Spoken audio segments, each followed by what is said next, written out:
वाणी नहीं काम करती, उसको हम आपके सामने लाने के लिए बड़ा मेहनत करते हैं। तो हमको कुछ शब्द भी और कुछ शब्दों का तालमेल भी बनाना पड़ता है कि ताकि आपको बोध हो जाए। तो जहां शब्द ही नहीं है, लिपि ही नहीं है, और वहां से मुझे आपको समझाना है और वहां तक हमको पहुंचाना है। लोगों ने परमात्मा को नहीं समझा पाया, इसीलिए मूर्ति बना दी। मैं उन्हें अक्षम गुरु कहता हूं। लोगों ने यदि वो परमात्मा वो विश्व ऊर्जा समझ गया होता तो कोई न कोई उपाय करता आपको बोध कराने के लिए, लेकिन वो नहीं समझ पाया, इसीलिए उसने मूर्ति बना दी, मंत्र बना दिया, उसके पीछे कोई चिन्ह बना दिया। ये अक्षम गुरु है, सफल गुरु नहीं। अभी बहुत अध्यात्म जगत के लिए बहुत बड़ा हथौड़ा है, आप इसको हल्के से ले लें, आपकी मर्जी। जिसने मूर्ति रख दिया आपके सामने, हम उसे सक्षम गुरु नहीं मानते। मेरे तरफ से यही उसको मैसेज है कि तुमने परमात्मा समझाई, और यदि तुम परमात्मा समझ गए होते, अल्लाह गॉड समझ गए होते, तो तुम अपने भाई के सामने एक जड़ पूरक कोई परमात्मा का स्वरूप न बनाते। तुम हमारे बाबूजी ने आला में एक पंक्ति है, जिसने तुम्हें नहीं बनाया तुमने उसे कैसे बना दिया। जो तुमको नहीं बना सका और तुमने उसे बना दिया। हम परमात्मा, पूरे दुनिया में जो परमात्मा शब्द है, चाहे अक्षर है परमात्मा, पा रा मा तामा, यह भी झूठा है। ईश्वर शब्द भी झूठा है, अल्लाह शब्द भी झूठा है, या अक्षर भी झूठा है। ये हमारे दिमाग की उपज है। तो जिन लोगों ने आपके सामने मूर्ति रख दिया परमात्मा की जगह, वो परमात्मा नहीं समझा पाए और न समझ पाए, इसलिए आपके सामने परमात्मा की मूर्ति बना के रख दिया, जबकि वो परमात्मा नहीं है। उस ऊर्जा से हम एक पल एक क्षण भी वंचित नहीं रहते।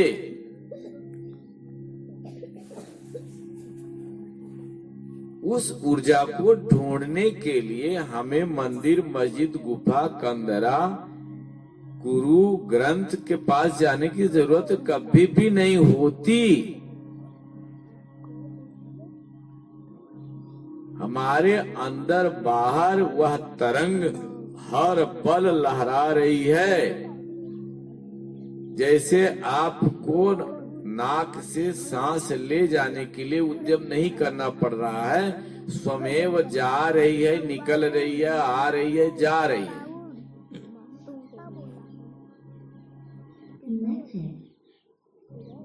आपको कहीं बाजार में खरीदने नहीं जाना पड़ता श्वास के लिए, या अलग से आपको उद्यम नहीं करना पड़ता।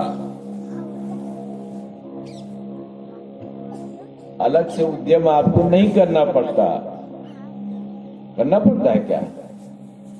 पानी होने के लिए, अन्न के लिए आपको उद्यम करना पड़ता है, लेकिन श्वास के लिए अलग से आपको कोई मेहनत नहीं करनी पड़ती।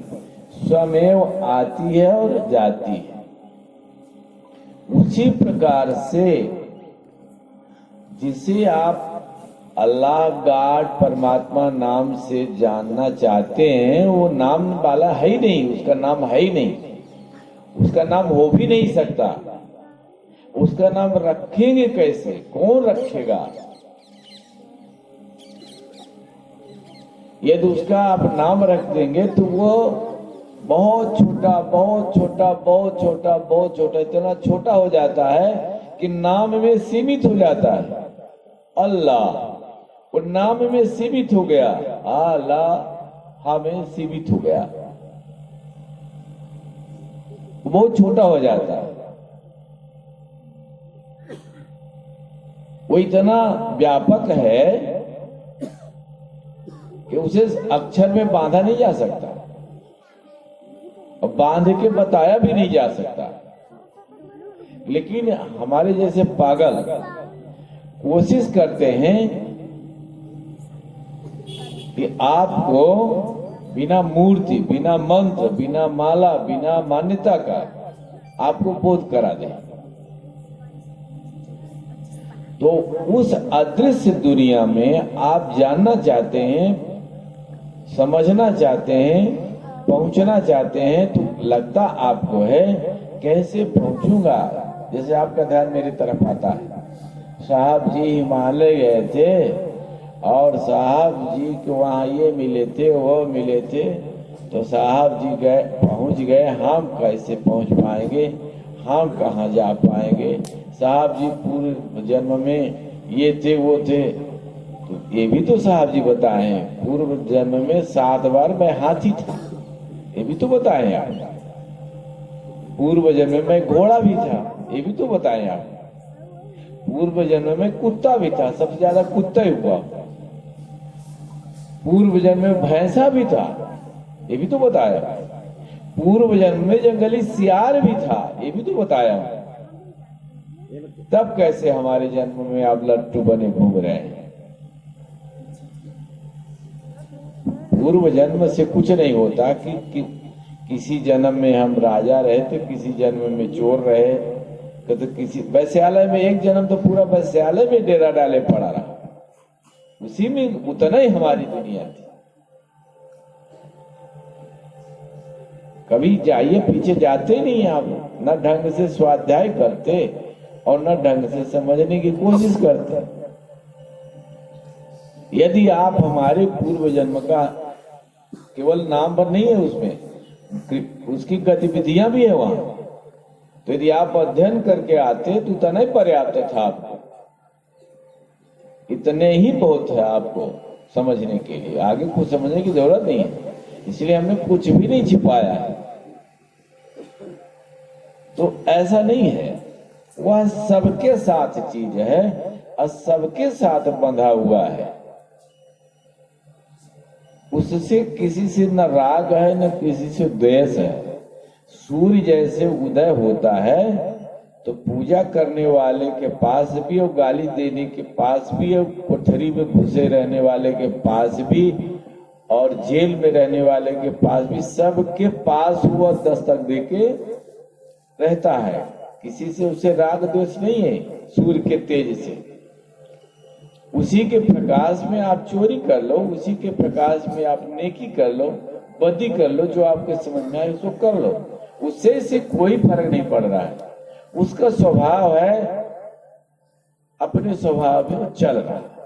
उसी प्रकार से परमात्मा एक प्रकाश की तरह मान लो, जैसे ये सूर्य का प्रकाश आता है और सबके लिए समान भाव से उपलब्ध मिलता है, उसी प्रकार से